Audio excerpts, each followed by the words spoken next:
This is an urgent appeal on behalf of battersea dogs and cats owners. Please keep watching because so many animals need your help right now.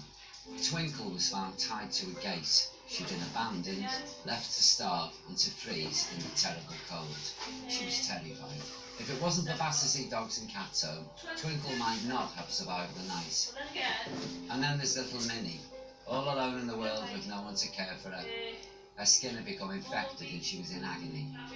You could see the desperation in her eyes. These are just two of the thousands of injured and abused dogs that arrive at Battersea each year. It's shocking, isn't it? Seeing innocent animals in such a state. We really have to help them. Battersea are a charity, and without people like you, they can't be there for cats and dogs in need of medical care. So please call 0800 103 2527 now and give just £2 a month. Your money will make sure that these dogs and cats get the medicine, love and care that they need. Look, we're supposed to be a nation of animal lovers, so please, will you give today?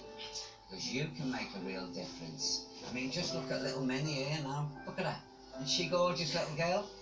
So please call 0800 103 2527 now, or you can text CARE to 70099 and give just £2 a month. Thank you.